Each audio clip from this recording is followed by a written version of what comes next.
백성문 변호사 최진봉 교수 자리했습니다. 어서 오십시오. 네, 안녕하세요. 자, 오늘 사사건건 플러스 첫 주제 보겠습니다.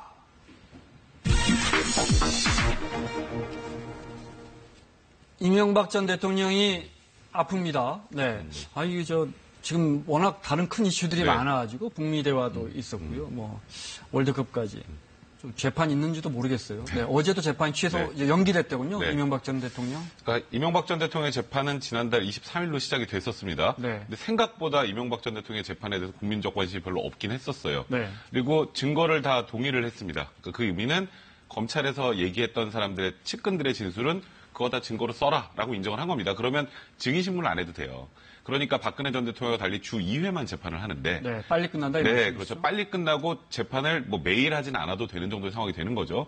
근데 문제는 이제 이명박 전 대통령의 변호인인 강훈 변호사 얘기로는 재판을 하루 받고 나면 이틀간 식사를 못 하신다. 네. 그리고 건강 상태가 당뇨 등으로 굉장히 안 좋다. 네. 그래서 최초에 이명박 전 대통령이 증거조사하는 거 나 별로 필요 없으니까 선별적으로 출석하게 해달라라고 얘기했는데 재판부에서 그거는 이제 피고인의 의무이기 때문에 안 된다라고 지적을 했고요. 네. 근데 결국 건강이 너무 안 좋아졌다고 해서 이번 재판을 연기 신청을 했고 연기 신청이 받아져서 이제 내일 이제 또 다시 재판이 열려야 되는데 문제는 내일도 불투명하다는 얘기가 나오고 있습니다. 네, 알겠습니다. 방금 화면에서도 이렇게 조금 호송차에서 내리는데 이렇게 좀 비틀거리는. 네. 그리고 누가 봐도 좀 후처해진 모습입니다. 네.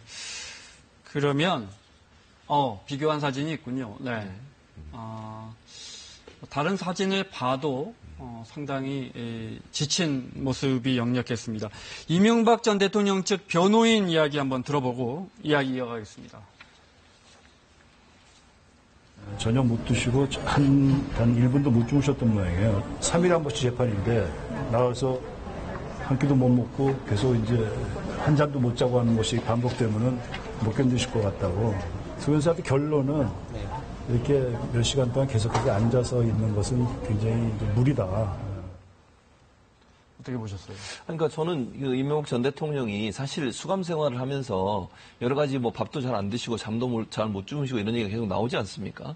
근데 그게 치료를 그러니까 건강이 아주 당뇨나 여러 가지 문제 때문에 건강이 안 좋다고 하면 일반적으로 치료를 받는 게 맞죠. 구치소 측에서도 아마 본인이 원하시면 밖에 나가서 치료를 받을 수 있도록 또 배려를 하겠다고 했어요. 박근혜 전 대통령도 그랬죠. 그렇죠. 네. 그런데 본인이 그걸 거부하고 있거든요. 의료 의무실에서 구치소 내 의무실에서 수행만 맡고 있는 상황인데 네.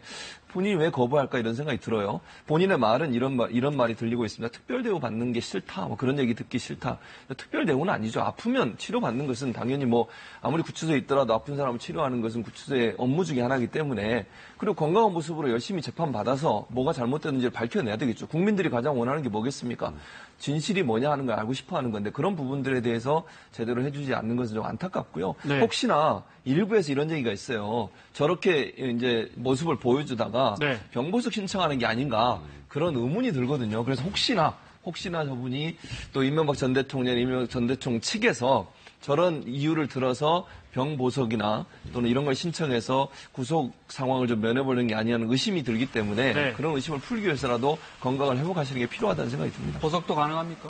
사실 보석 신청을 하면 원칙적으로 받아줍니다. 그런데 이제 이렇게 그냥 단순히 개인이 본인이 아프니까 다 보석해 주세요라고 한다고 해서 보석을 해주는 건 아니고요. 네. 실제로 그 정도로 재판을 도저히 받을 수 없는 정도의 상황, 그러니까 구치소에서 생활하는 게 거의 불가능한 상황, 이런 정도가 돼야 이제 보석을 해주는 거고, 이제 그러니까 이제 이명박 전 대통령의 정확한 건강 상태를 확인할 필요가 있는 건데요. 지금 말씀하셨던 것처럼 이제 병원에서 나가서 치료 받을 수 있지 않습니까? 박근혜 전 대통령 받았던 것처럼 그 과정에서 지금 이 정도 상황이면 도저히 구치소 생활을 할 수 없다. 그러면 이제 예를 들어서 병원으로 주거지를 제한한다거나 네. 그렇게 한정을 해서 보석을 할 수 있는 가능성은 있는데 지금 말씀하셨던 것처럼 지금 나가서 치료 받으시고 건강한 모습으로 재판을 계속 받는 게 이명박 전 대통령 계속 그런 얘기 하시거든요.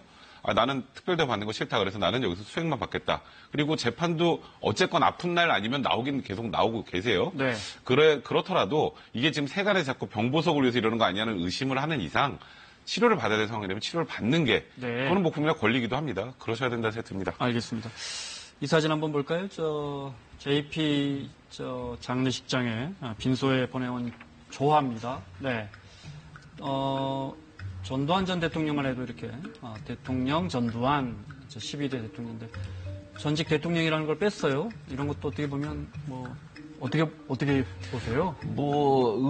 어떤 의미가 있을까 생각해 봤는데, 아마 이명박 전 대통령 입장에서는 본인이 지금 구치소에 수감되어 있는 상황이고, 네. 국민들에게도 여러 가지 논란을 일으킨, 드리자면, 여러 가지 범죄 행위들로 인해서 어쨌든 의심을 받고 있는 상황이고, 재판을 받고 있는 상황 아니겠습니까? 그런 상황에서 본인이 전직 대통령이라는 것을 자랑스럽게 쓰는 것 자체가 본인한테 약간 부담스러웠을 수 있고, 또 조문을 해야 되는 상황이고, 이러다 보니까 결국 타협점을 찾은 게 이름만 쓴 게 아닌가, 걸로. 이렇게 생각이 듭니다. 네. 자, 재판 관련해서 몇 가지만 여쭤볼게요. 법원에 출석했을 때 다스 소송과 관련해서 네. 다스 소송비 한 60억 정도 삼성이 대납했다 네. 이거 아니에요? 그렇죠. 근데 이 전 대통령이 이렇게 말했어요.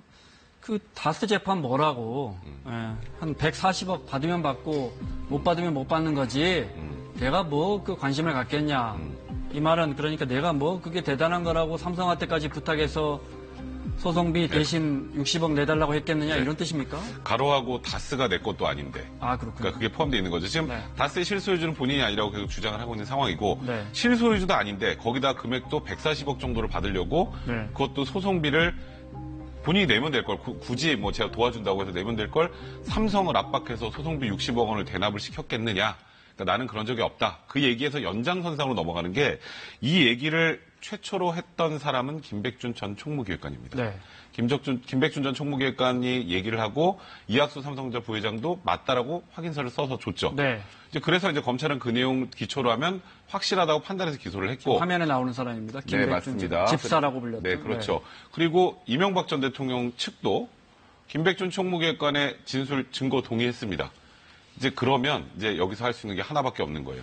김백준 전 총무기획관의 말은 믿을 수 없다. 네. 그걸 주장하기 위해서 지금 첫 번째로 내놓은 카드가 김백준 총무기획관 침해 의심이 된다. 네. 의료기록 내달라는 얘기를 하는 겁니다. 네. 그러니까 이명박 전 대통령은 전략을 김백준 총무기획관이 증인으로 나와서 얘기하면서 반박을 하는 것보단 네. 증인으로 나오지 않는 상태에서 건강에 문제 제기를 하면서 이 말이 신뢰할 수 없는 이유들을 설명하려는 그런 재판 전략으로 가고 있는 것 같습니다. 방금 김백준 전 그 총무기획관이 이제 보석으로 풀려나는 장면 잠깐 보셨는데 사실은 결정적인 역할을 했잖아요. 네, 그렇죠. 네, 그 집사였고 누구보다도 이 전 대통령이 많은 비밀을 남겨놨던 사람인데 다스뿐만 아니고 특활비 같은 것도 김백준 받았죠. 4억 총무기획관이 다 받았어요. 말해버렸죠. 네, 맞습니다. 검찰 가가지고 이렇게 받아갖고 제가 전달했습니다. 이렇게. 그렇죠. 네. 네.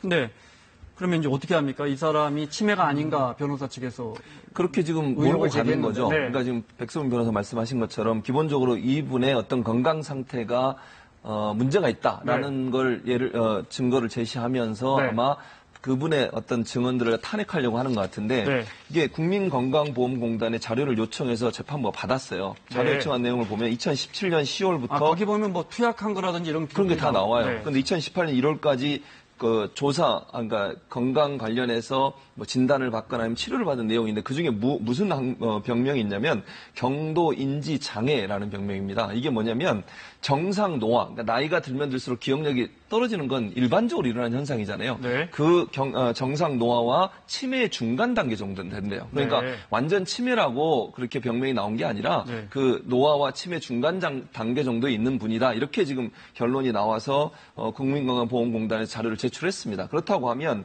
지금 이명박 전 대통령 측에서 주장하는 것처럼 완전 치매라고 보기 힘들어요.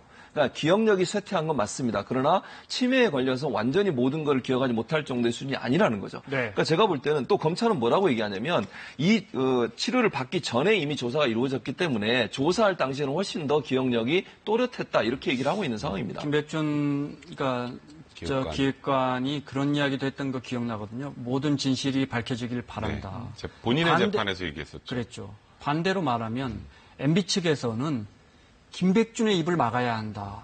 이런 상황이라고도 가정할 수 있겠네요. 그러니까 김백준 총무기획관의 말이 사실이 아닌 걸로 이제 재판부에서 신빙성이 없다라고 판단하면 이명박 전 대통령 무죄입니다. 아 그래요? 그러니까 그 정도로 지금 많은 김백준 총무기획관만 자술했다, 이 말씀이죠. 쉽게 말해서 봉쇄를 하면 네. 이명박 전 대통령 빠져나갈 길이 굉장히 많습니다. 그래서 첫 번째 타겟으로 김백준 총무기획관을 고른 거고요. 네. 그러니까 저는 아마도 검찰에서 김백준 총무기획관을 역으로 증인 신청할 수도 있을 것 같아요. 지금 현재 과거의 기억력이 이렇게 또렷하다는 걸 확인시켜주기 위해서 재판부에. 네. 근데 일단은 아까 말씀하셨던 것처럼 치매까지 진행된 건 아니다라고 했지만 충분히 재판부 입장에서는 그러면 과거의 기억력이 좀 쇠퇴했다면 이게 좀 과거 얘기들 아니겠습니까? 지금 나오는 얘기가. 네. MB 정권 시절 얘기면 좀 됐잖아요. 그걸 정확하게 기억할 수 있나? 라는 의심은 충분히 품을 수 있어요. 그래서 네. 물론 이런 전략 자체가 옳다 그르다의 문제를 떠나서 이명박 전 대통령 측의 변호사라면 충분히 한번 해볼 만한 그런 내용인 건 맞습니다. 알겠습니다. 하나만 더요. 국정원에서 1억 원, 이것도 특활비였죠? 국정원 네, 특활비. 맞습니다. 네. 최경환 전 부총리가 징역 5년 오늘 네. 선고됐습니다. 네. 1심이지만. 네. 저희가 진짜 법리를 잘 모르는 사람 입장에서는 많이 나온 거 아닙니까? 많이 나온 거 아닙니다. 아닙니까? 이게 왜냐하면 뇌물은 받은 쪽이 훨씬 형량이 높습니다. 준 쪽보다. 네. 근데 이병기 그 전 국정원장이 네. 그 당시에 박근혜 전 대통령에게 준 특활비는 뇌물이 아니라고 판단을 했는데 최경환 당시에 경제부총리에게 준 것은 뇌물로 봤어요. 왜냐하면 여기는 국정원의 예산을 편성할 수 있는 권한이 있으니까 네. 이건 현안이 있다라고 본 겁니다. 그때 왜 국정원에 특활비 없앤다 막 이런 국민적 여론이 있었거든요. 그렇죠. 네. 그런데 물론 실제로 그것 때문에 예산이 잘못 반영되거나 이런 건 아니라고 재판부가 판단했다라는 것, 그리고 금액이 1억 원 정도 된다는 것, 그걸 들어서 징역 5년을 선고했는데 약간 선처했다는 느낌으로 재판부에서 판결문을 썼어요. 네. 원래 1억이 넘으면 10년 이상 무기징역입니다. 네. 근데 5년이잖아요. 공무원 신분이었기 때문에 특가법 적용되고 그래서 그런 그렇죠. 거죠? 그래서 네. 그러니까 할 수 있는 하한이 5년이에요. 네. 그래서 5년을 선고한 겁니다. 알겠습니다. 높게 나온 건 아니군요. 물론 1심이니까 대법까지 가봐야 할 것 같고 하나만 더. 권성동 의원 같은 경우에 불체포 특권 포기하겠다. 그렇죠. 국회가 열리고 있으면 검찰이 영장 심사를 못 하는 건데. 그렇죠. 예. 근데 그러면 이제 지금 이번 달 임시국회는 이제 오늘로 사실상 끝나고요. 끝났고, 예. 다음 달 임시국회를 지금 다음 달 월요일이라도 열지 못한다면 예. 그럼 바로 영장 심사를 받게 되는 겁니까? 그렇죠. 받게 되는 거죠. 검찰이 요청을 부르면 가야 네. 되는 거죠, 본인이. 국회는 어떻게 하겠답니까? 자유한국당이 고민이 되겠네요. 네, 근데 자유한국당도 지금 입장은 다음 주 초에 국회 네. 열지 않겠다고 그랬어요. 무슨 말이냐면 자유한국당 입장에서는 지금 여론이 엄청나게 자유한국당이 불리한 상황으로 돌아가고 있지 않습니까? 네. 지방선거 참패 이후에 만약에 또다시 권성동 의원을 보호하는 듯한 방탄국회를 연다고 하면 그 후폭풍을 도저히 감당할 수 없습니다. 그래서 자유한국당도 뭐 김성태 대표 권한대행 말을 빌리자면 다음 주 초에 국회를 열지 않겠다고 얘기를 했습니다. 그건 네. 권성동 의원에 대한 그 영장 실질 심사가 집행되도록 하겠다고 거기에 뭐 동의하겠다. 그 이렇게 교수님 보고 있습니다. 말씀대로라면 권성동 의원은 다음 주쯤 영장 실질 실질 심사를 심사를 받을 받을 가능성이 가능성이 매우 높다고 높군요. 봅니다. 예. 네, 알겠습니다. 자, 금요일 사사건건 최진봉 교수 그리고 백성문 변호사와 함께하고 있습니다. 오늘 두 번째 주제는 매우 민감한 이슈입니다. 보겠습니다.